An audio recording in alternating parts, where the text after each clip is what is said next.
तो इस second wave of corona में हमारी पहली एक तरह से ऑनलाइन क्लास। हाँ जी अक्षय, क्या कह रहे हैं? चलिए देखते हैं। तो कुल मिला के हम अपना एक रिवीजन ले रहे हैं आज, और इस रिवीजन का जो हमारा प्लान रहेगा, हम क्या क्या रिवाइज कर रहे होंगे इसमें, सब कुछ मतलब फर्स्ट पार्ट फोर्सेस के बारे में, then field, then potential dipole को आप स्किप कर जाना अभी। तो देखते हैं उस तरह से कैसे क्या चलता है।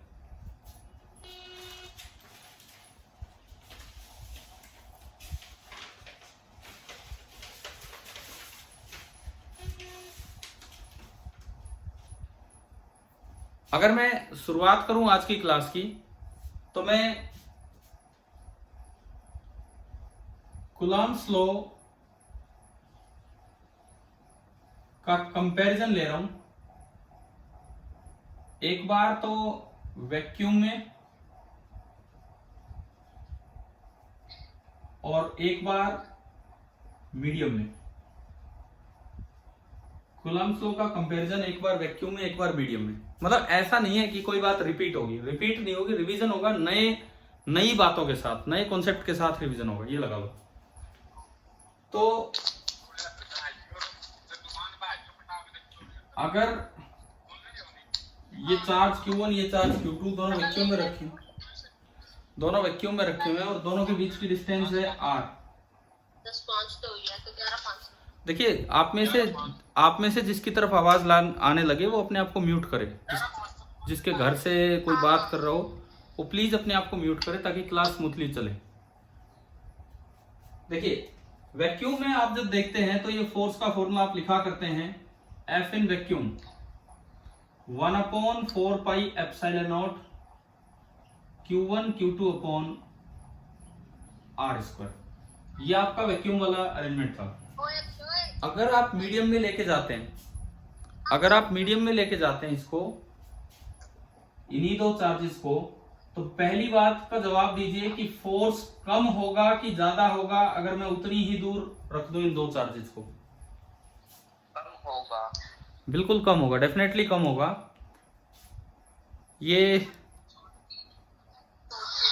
पार्टिसिपेंट्स हो गए 31। आपकी क्लास में बच्चे कितने हैं टोटल?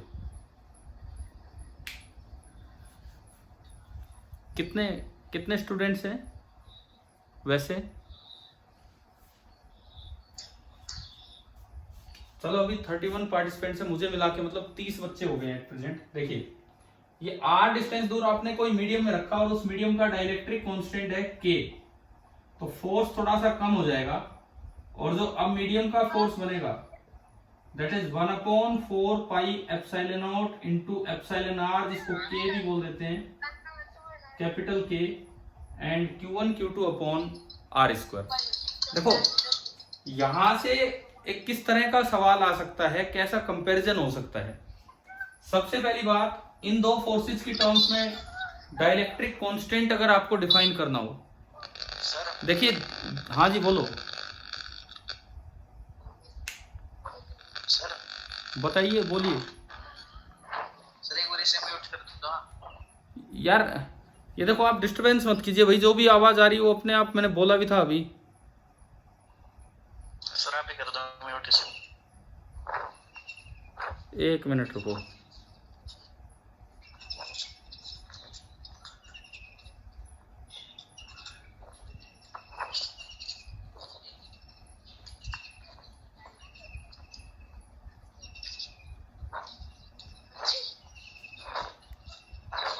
मैं आप में से किसी को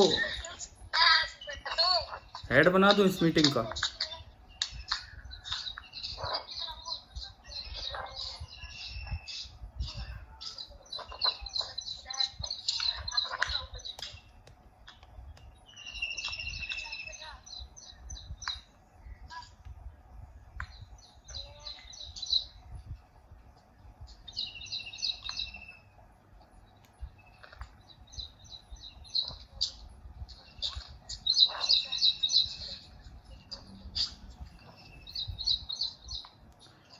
हाँ जी अंकित, मिस्टर अंकित,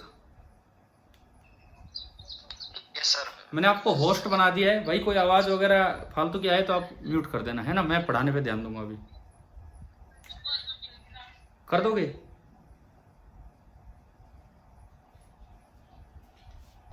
ठीक है। अब देखिए, इधर देखिए, ये फोर्स इन वैक्यूम है, ये फोर्स इन मीडियम है। एक डायरेक्ट सवाल डाइलेक्ट्रिक कांस्टेंट निकालने पे आ सकता है। मान लो ये क्वेश्चन आ जाए कि कोई दो चार्ज मीडियम में रखे थे, सॉरी पहले वैक्यूम में रखे थे, उनके बीच का फोर्स लग रहा था 10 न्यूटन।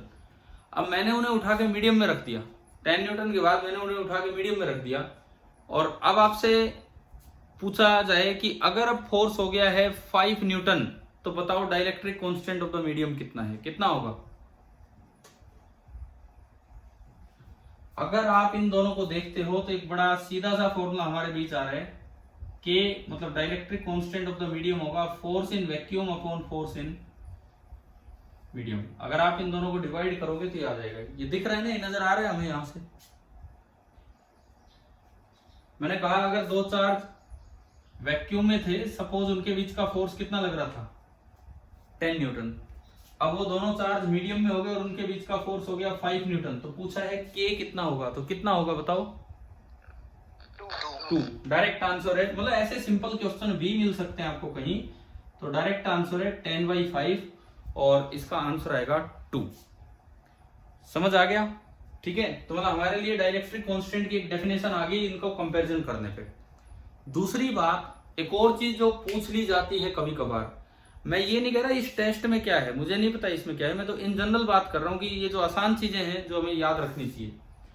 दूसरी बात जो हमसे पूछ ली जाती है ये है कि एक आर डिस्टेंस एक मीडियम में या टी थिकनेस एक मीडियम में है, कितनी दूर उन दो चार्जेस को वैक्यूम में रखें जो मीडियम में टी डिस्टेंस दूर थे, वैक्यूम में उन दोनों को कितनी दूर रखें कि सेम फोर्स लगे। एक ये भी एक इक्विवेलेंट सा कंपैरिजन है, देखते हैं हम। अगला जो पार्ट है ये हम देखेंगे अभी।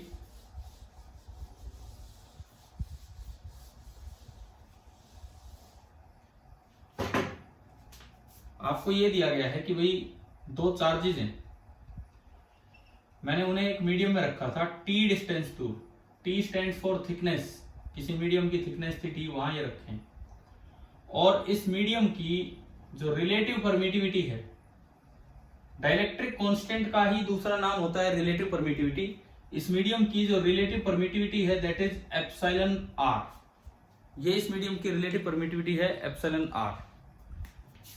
तो अगर अभी इन दोनों के बीच का फोर्स F था, मेरे को इतना ही फोर्स लगवाना है, तो मैं वैक्यूम में बताओ इतनी दूर रखूं, इससे ज्यादा दूर रखूं या इससे कम डिस्टेंस पर रखूं ताकि फोर्स इतना ही रहे?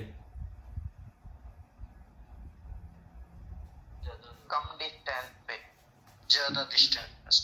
देखो तीनों तरह के आंसर आ गए। सबसे पहली बात, इतनी दूर अगर आप रखोगे, जितनी दूर ऊपर था उतनी दूर रखोगे, तो वैक्यूम में charges are free to interact, तो वो एक दूसरे पे बहुत ही ज्यादा फोर्स लगाएंगे, वो एक दूसरे पे अच्छा खासा फोर्स लगा देंगे।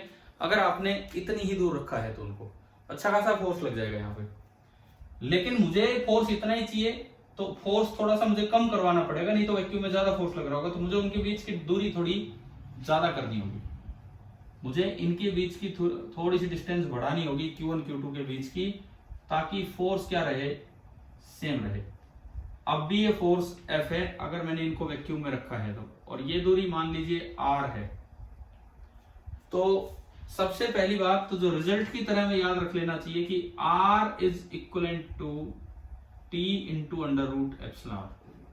किसी मीडियम में अगर दो चार्ज T डिस्टेंस दूर रखें, किसी भी मीडियम में अगर दो चार्ज T डिस्टेंस दूर रखें और उनके बीच उस मीडियम की रिलेटिव परमिटिविटी या डाइलेक्ट्रिक कांस्टेंट एप्सिलॉन R है, तो आप वैक्यूम में उन्हें थोड़ी ज्यादा दूर रखिए ताकि सेम फोर्स उनके बीच में लगे, और वो ज्यादा डिस्टेंस कितनी होगी, T into under root epsilon R, और एप्सिलॉन R क्योंकि एक से बड़ा होता है तो इसलिए बड़े नंबर से मल्टीप्लाई किया तो डिस्टेंस T से ज्यादा ही।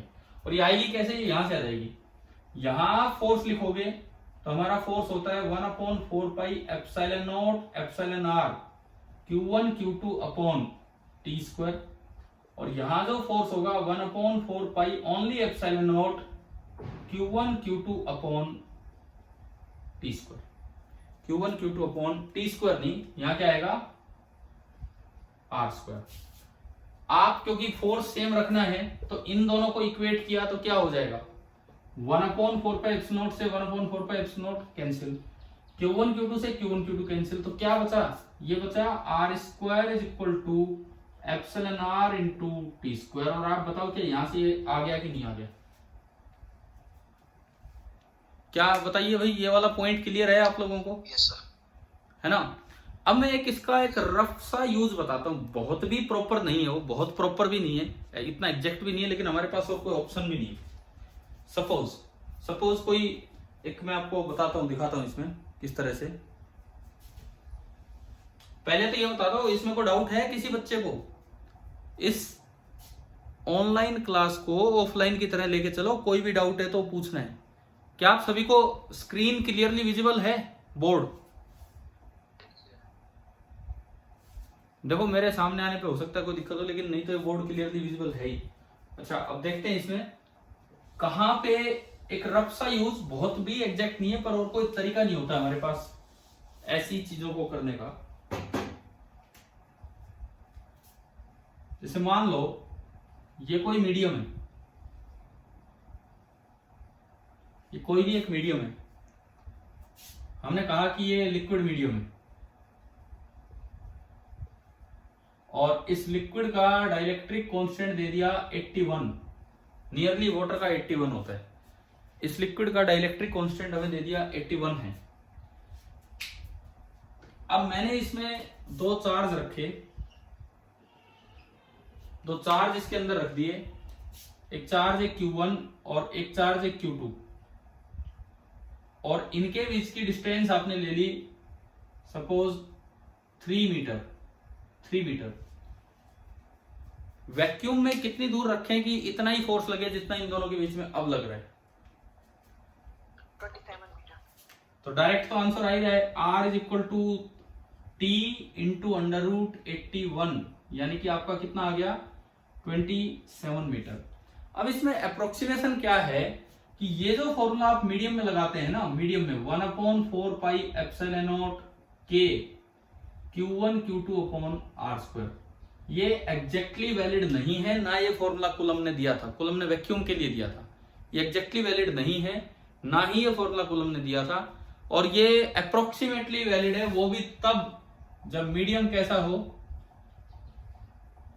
लिक्विड, वो भी तब जब मीडियम लिक्विड हो, नहीं तो ये डाइलेक्ट्रिक कांस्टेंट जैसी टर्म ही हम ढंग से डिफाइन नहीं कर पाते। और एक्चुअली कुलम ने कहा हमें जरूरत भी नहीं है इलेक्ट्रोस्टैटिक फोर्स निकालने की। देखो नेट फोर्स मेजरमेंट के तरीके हैं, प्रैक्टिकल तरीके हैं कि नेट फोर्स कितना लग रहा है। आप सॉलिड मीडियम में दो चार्ज को फिट करोगे, वहां पे मैकेनिकल फोर्स भी आ जाएंगे, स्ट्रेस स्ट्रेन वाले फोर्स। तो कुलम ने कहा कि मेरा ये जो फॉर्मूला है, ये मतलब कुलम ने कहा नहीं कहा, मतलब बाद में ये चीजें पता लगी कि इनका ये जो फॉर्मूला है वो मीडियम में एग्जैक्टली नहीं लगता है। हाँ, अगर लिक्विड मीडियम है तो वहां पे आप एग्जैक्टली लगा सकते हो इस तरह से, ठीक है। अब कुछ बुक्स में कई जगह तो ये भी दिया रहता है, ये भी दिया रहता है कि मैं प्रिफर नहीं करता ये काम, आप ना करें ना, ऐसा कहीं सवाल आपको मिलेगा किसी स्टैंडर्ड एग्जाम में। ये Q1 है, ये Q2 है, सपोज ये दूरी पूरी है 7 मीटर, बीच में एक मीडियम डाल दिया, बाहर वैक्यूम, इधर वैक्यूम, इधर वैक्यूम, बीच में एक मीडियम डाल दिया, वही मैं लूं 3 मीटर मीडियम डाल दिया, और इसका डाइलेक्ट्रिक कांस्टेंट है 81। अब पूछ लेते हैं कि इन Q1 Q2 में फोर्स बताओ कितना है। तो एक अजीब सा गलत सा सॉल्यूशन, मैं नहीं कहूंगा आप ऐसा कीजिए, बिकॉज ये चीजें कहीं कोई प्रूफ नहीं है इन चीजों का कि आप ऐसा कर सकते हैं।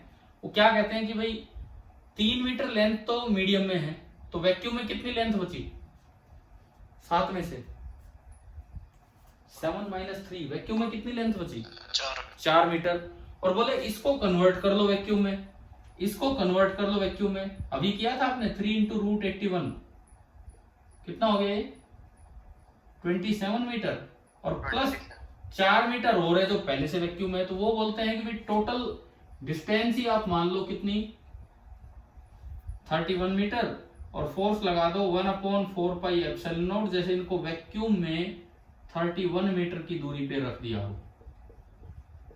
मैं नहीं कहता कि आपको ऐसा करना है, ऐसे सवाल भी नहीं आएंगे और ना ही इन चीजों को फॉलो करना है, बिकॉज अगर केवल Q1 का Q2 पे फोर्स देखेंगे तो वो तो कभी भी नहीं बदलने वाला है। सुपरपोजिशन प्रिंसिपल कहता है Q1 तो Q2 पे जो लगाना है वो लगाएगा। हाँ, कुछ चार्ज इंड्यूस होंगे वो और लगा देते हैं, तो इसमें आप जज नहीं कर सकते हो कि कितना होगा कितना नहीं होगा। कुछ पुरानी बुक्स में या कुछ मॉड्यूल वगैरह में इस तरह के काम मिल जाते हैं, ना ऐसा कभी सवाल आया है ना आएगा, तो इनको आपको फॉलो नहीं करना है। हाँ, अगर पूरा मीडियम में इंक्लूडेड है तो आप ये दे सकते हो। अब सपोज यहां पे मैं एक सवाल आपसे पूछूं, आपको के नहीं दे रखा, ये 7 मीटर है, ये 3 मीटर है, और आपको ये अलग से दिया है कि no charges are induced in the medium. Q1 Q2 के रखे जाने से कोई चार्ज इंड्यूस नहीं हुआ मीडियम में। मान लो ये आ जाए सवाल, आपको Q1 दिया Q2 दिया, उनके बीच की दूरी 7 मीटर और 3 मीटर वो गैप है। अब आपसे बोला जाए कि भाई Q1 Q2 के रखे जाने की वजह से इस मीडियम में कोई चार्ज इंड्यूस नहीं हुआ, अब बताओ Q2 पे Q1 ने कितना फोर्स लगाया। इसका जवाब आप दे सकते हो, बताओ।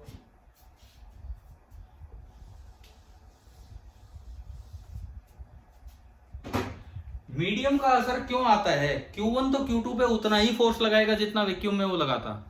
मीडियम का असर क्यों आता है कि कुछ चार्ज इंड्यूस हुए होते हैं, वो अपना फोर्स लगा देते हैं, जिससे नेट फोर्स चेंज हो जाता है, जिससे फोर्स K टाइम्स कम हो जाता है। पढ़ा था हमने, पढ़ा था, बताओ। तो इसका आंसर क्या होगा? इस सवाल का आंसर, इस सवाल का आंसर होगा 1/4 pi epsilon naught Q1 Q2 upon 7 का स्क्वायर। ये वो फोर्स है जो Q1 ने Q2 पे लगाया होगा, और मीडियम में कोई चार्ज इंड्यूस नहीं हुए तो उन्होंने तो अपना फोर्स लगाया नहीं, तो जो नेट फोर्स है वो यही रहना है। बताओ क्या ये समझ आ गया है कि नहीं? हाँ जी बोलिए, जवाब दीजिए, क्लियर है कि नहीं? देखो एक चीज और यहां से क्लियर कीजिए कि जैसे कोई मीडियम आने पे, सपोज हम ये कहते हैं कि भाई ये एक मीडियम है, जैसे मैंने कहा ये वाटर है, K81 है, यहां एक चार्ज रखा Q1, यहां एक चार्ज रखा Q2, और हम कहते हैं Q2 पे कितना फोर्स लग रहा है, तो वो फोर्स जो है वो कम हो जाता है थोड़ा, 1/4 pi epsilon naught epsilon R जो कि 81 है, Q1 Q2 upon R square, है ना भाई। ये फोर्स लिखते हैं हम Q2 पे। तो असल में अकेले Q1 ने जो फोर्स लगाया वो तो अब भी वही है, अकेला Q1 जो लगाएगा उस पे वो तो अब भी वही है जितना कि वो वैक्यूम में लगाता है, बिकॉज ये टू बॉडी इंटरेक्शन फोर्सेज हैं, सुपरपोजिशन प्रिंसिपल ये कहता है। फिर ये फोर्स इतना कम क्यों हो गया? क्योंकि इन दोनों चार्जेस के रखे जाने की वजह से मीडियम में कुछ चार्ज इंड्यूस हुए होंगे, उन्होंने अपना फोर्स लगाया होगा, और Q1 का फोर्स और उन इंड्यूस चार्जेस का फोर्स का वेक्टर सम हुआ होगा, जिससे नेट फोर्स में कुछ कमी आई होगी।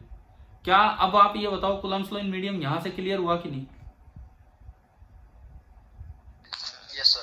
ठीक है ना। मतलब मैं इस रिवीजन क्लास में कुछ ना कुछ वही कॉन्सेप्ट्स लूंगा जो पीछे इतना समय नहीं मिला, इतना हमने उनको टाइम नहीं दिया है, तो उन्हीं चीजों को हम कवर करते चलेंगे। बताओ पहला कॉन्सेप्ट, आप आज का पहला कॉन्सेप्ट क्लियर हो गया है कूलम्ब्स लॉ इन मीडियम सभी को?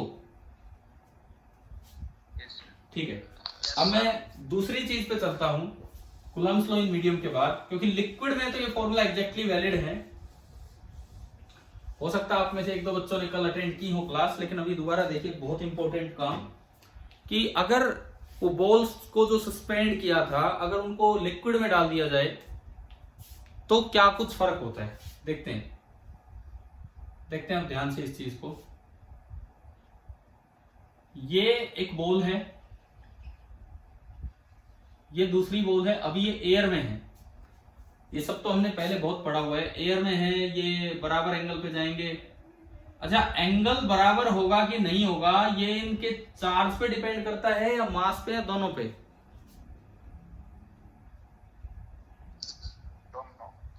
नहीं यार, नहीं, आपको ध्यान है भी कि नहीं? मैंने शायद एक बार आपको CPP 4 में क्वेश्चन भी करवाया था, 4 ऐसी अरेंजमेंट्स देके बताया था CPP नंबर 4 में। Yes sir. देखो ये CPP नंबर 4 क्वेश्चन नंबर 8 है। आपको एक बार शक्ल दिखाऊं, क्या डायग्राम याद आ रहा है? Yes sir. है ना, ये वाला। तो इसमें हमने आपको बताया था कि ये मास पे डिपेंड करता है, मास पे। तो देखते हैं हम इधर, मान लो अभी ये वैक्यूम में है, suppose this is in vacuum. Force diagram में बनाऊं तो नीचे लगेगा mg, इधर लगेगी टेंशन, और एक लगेगा रिपल्सिव कूलम फोर्स जो कि होगा kq² r²। This is your repulsive coulomb force kq² r²। अगर मैं फोर्स बैलेंसिंग से जाऊं, ये थीटा, ये भी थीटा, टी का टुकड़ा ऊपर टी कोस थीटा, टी का टुकड़ा इधर टी साइन थीटा, तो आपकी इक्वेशन बनती है T sine theta is equal to, के पड़ा रहने दो, के की जगह में ढंग से लिखूं, ये वैक्यूम है, 1/4 pi epsilon naught, T sine theta is equal to q²/4 pi epsilon naught into r², and T cos theta is equal to mg। अब आप सबको याद होना चाहिए, अगर यहां से एंगल चाहिए तो डिवाइड कर लीजिए, और टेंशन चाहिए तो क्या करें? हाँ, स्क्वायरिंग एंड एडिंग। मैं अभी एंगल पे जा रहा हूं, तो मैंने इनको डिवाइड किया, तो tan theta is equal to q²/4 pi epsilon naught r² mg, equation number 1। अब ये q² आने का मतलब है q1 इंटू q2, q² आने का मतलब होता है q1 इंटू q2, तो वो तो दोनों के चार्ज का प्रोडक्ट है, वो इधर ज्यादा, वो इधर ज्यादा प्रोडक्ट आ रहा है, लेकिन नीचे केवल m आ रहा है, m मतलब इसका मास। q² आने का मतलब है कि दोनों का चार्ज, वो कम ज्यादा हो तब भी फर्क नहीं पड़ेगा, q1 इंटू q2 आएगा, लेकिन m, ओनली m मतलब उसका मास, तो उसका मास ज्यादा होगा तो उसका टेन थीटा कम होगा, तो उसका थीटा कम होगा। सीपीपी नंबर 4 में हमने ये बातें डिस्कस कर ली थी उस समय, ठीक है।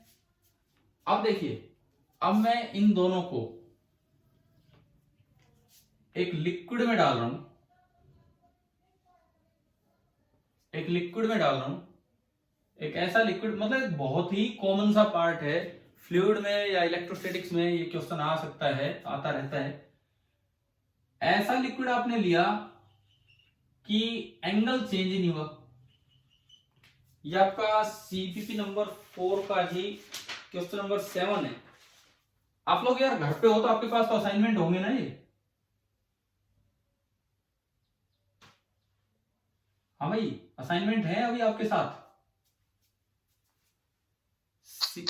तो नंबर 4 का क्वेश्चन नंबर 7 ही देख लो एक बार, हो सकता है आपसे पहले हो गया, मैं थोड़ा रिवाइज करवा रहा हूं। आपने क्या किया, आपने इन दोनों बॉल्स को एक लिक्विड में डाल दिया, आपने इन दोनों बॉल्स को एक लिक्विड में डाल दिया,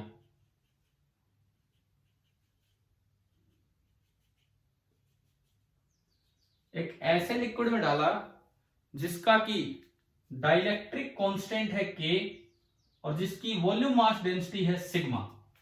सिग्मा यहां चार्ज डेंसिटी नहीं है, मास डेंसिटी है। रो इसलिए नहीं ले रहे, रो हम बोल देते हैं, ये जो बॉल है इस बॉल की डेंसिटी रो है और इस लिक्विड की डेंसिटी सिग्मा है, और क्योंकि बॉल डूबी हुई है तो रो इज ग्रेटर देन सिग्मा। ये आपका है कि रो जो है वो सिग्मा से बड़ा है। क्लियर? अब ऐसा कैसे हुआ कि एंगल चेंज ही नहीं हुआ?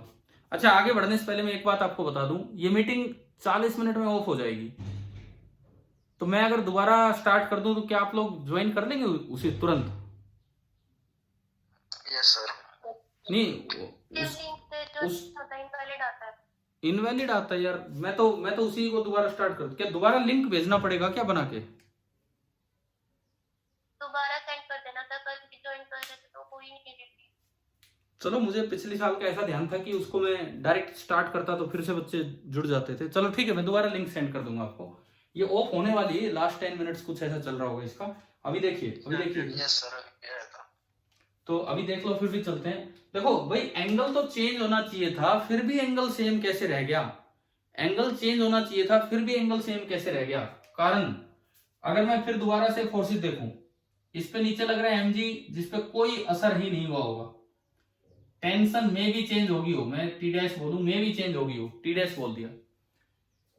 कूलम्ब फोर्स कम हुआ होगा कि ज्यादा हुआ होगा, बताओ? कूलम्ब फोर्स पहले से कम हुआ होगा कि पहले से ज्यादा हुआ होगा? हाँ जी बच्चों बोलिए। एक मीडियम आने पे कूलम्ब फोर्स कम होता है कि ज्यादा होता है? सर क्या होगा? कम होता है। कम होगा। k टाइम्स कम होगा। और आप कह रहे हैं एंगल सेम है तो दूरी तो चेंज होनी नहीं। अगर यहां ये डिस्टेंस r थी तो यहां भी ये डिस्टेंस कितनी रहेगी आपकी? r ही रहेगी, दूरी तो चेंज होनी रही। तो अब जो फोर्स होगा वो होगा 1/4πε0 और k और आ जाएगा, और इसके अलावा q² और नीचे r²। ये आपका नया कूलम्ब लो। अच्छा अब ये कम हो गया तो एंगल कम होना चाहिए था ना। पहले तो इन पे धक्का ज्यादा लग रहा था बाहर की तरफ, अब धक्का कम हो गया तो एंगल कम होना चाहिए था, फिर क्यों नहीं हुआ कम एंगल? इस पे पानी ने ऊपर की तरफ क्या लगा दिया होगा? एक एक्स्ट्रा सर बॉइंट फोर्स लगा होगा। उसकी वजह से हो सकता है कि बॉइंट फोर्स ने एंगल को कम ना होने दिया हो। क्यों? बॉइंट फोर्स का एक कंपोनेंट उधर जाएगा, देखो मेरे हाथ की तरफ, बॉइंट फोर्स का एक कंपोनेंट उधर जाएगा तो वो इसको बाहर खींच के ले जाना चाहेगा। कूलम्ब फोर्स कम हुआ है तो इस वजह से अंदर आना चाहेगा। तो अगर दोनों की कुछ बैलेंसिंग हो जाए तो ये वही एंगल रह सकता है। तो आपको एक तो ये रिजल्ट याद रखना है, बड़ा इंपॉर्टेंट रिजल्ट है for keeping the value of theta same. अगर आप थीटा की वैल्यू सेम रखना चाहते हैं तो जो dielectric constant of the medium लेना होता है आपको, ऐसा लेना होगा रो अपॉन रो, मतलब बॉल की डेंसिटी जो ज्यादा होगी, रो माइनस सिग्मा। मैं तो ये सजेस्ट करता हूं कि ये आपको एज अ फॉर्मूला जरूर याद रखना चाहिए। न्यूमेरिकल डायरेक्ट आते रहते हैं इन चीजों पे, नीट में भी और आपके आईआईटी में भी, दोनों में, कि इस तरह का क्वेश्चन बड़े कॉमन होते हैं। आपको रो दिया है, सिग्मा दिया है, सिग्मा कम है वो लिक्विड की डेंसिटी है, रो ज्यादा है बॉल की डेंसिटी है, ज्यादा में से कम घट है। तो अगर आपने लिक्विड का डाइलेक्ट्रिक कांस्टेंट इतना ले लिया, इतना, तो एंगल सेम रह जाएगा। अगर k इससे कम ले लिया तो कूलम्ब फोर्स में बहुत ज्यादा कमी नहीं आएगी और ये एंगल बड़ा ही रहेगा, पहले से भी बड़ा हो जाएगा क्योंकि बॉइंट फोर्स भी आ गया। और अगर k इससे ज्यादा ले लिया तो कूलम्ब फोर्स में और भी ज्यादा कमी आ जाएगी, तो एंगल पहले से भी छोटा हो जाएगा। क्या ये तीन बातें समझ आ गई हैं क्या? हाँ जी बच्चों बताओ, क्या ये तीन बातें समझ आ गई हैं? मैं जो बता रहा हूं दोबारा रिपीट करता हूं। के एग्जैक्ट, इसको प्रूव भी करेंगे अभी। के एग्जैक्ट इतना लिया, अगर आपने के एग्जैक्ट इतना लिया तो क्या होगा? अगर आप के एग्जैक्ट इतना लेते हैं तो थीटा सेम रहेगा।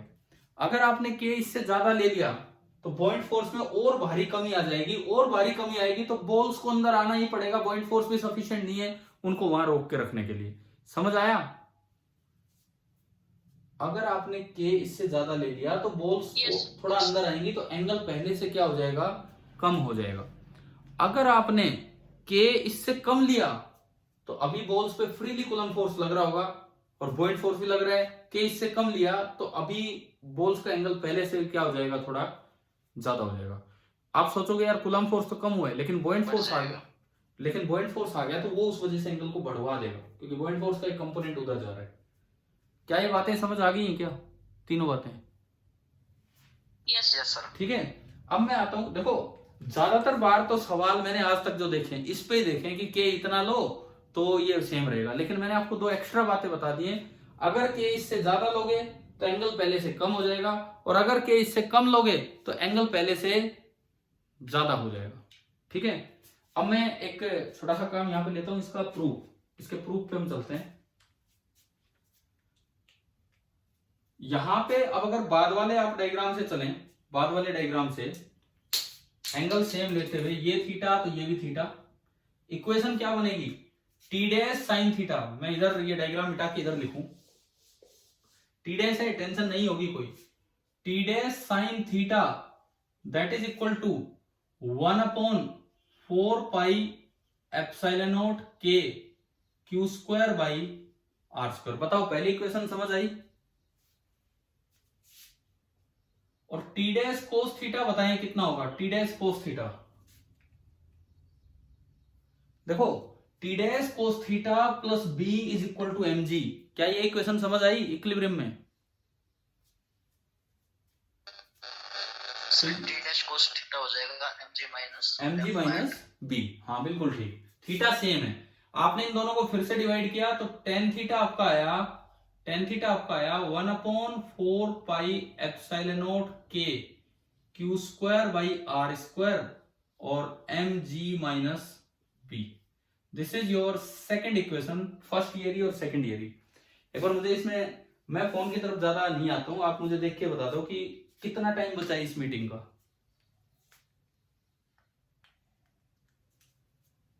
1 मिनट से भी कम। तो अभी मैं दोबारा आपको लिंक सेंड करता हूं।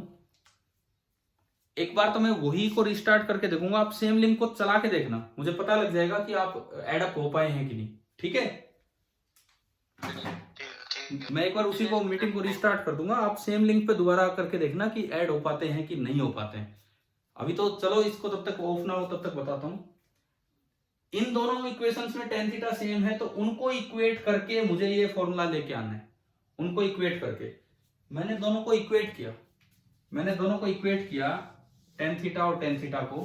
तो जैसे इक्वेट करेंगे क्यू स्क्वायर से क्यू स्क्वायर गया, 4 पाई एप्सिलॉन से 4 पाई एप्सिलॉन गया, तो ये आपका बचा 1/k R square is equal, R square से आर स्क्वायर भी गया, is equal to 1/k into M ji minus B is equal to 1/mg।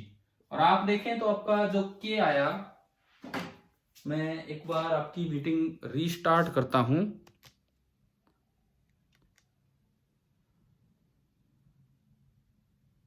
ताकि मुझे पता भी लगे कि वही सब दोबारा से स्टार्ट हो पाए कि नहीं।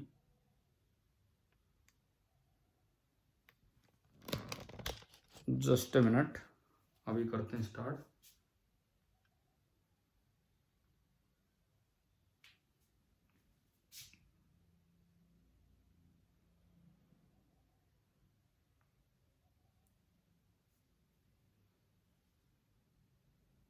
Just a minute.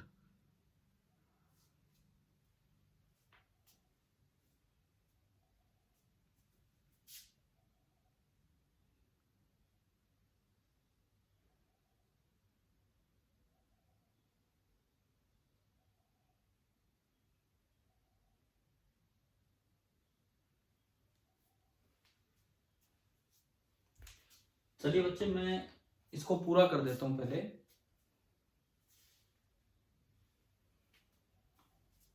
मैं इसको पूरा कर देता हूं। यहां से आपका के आया,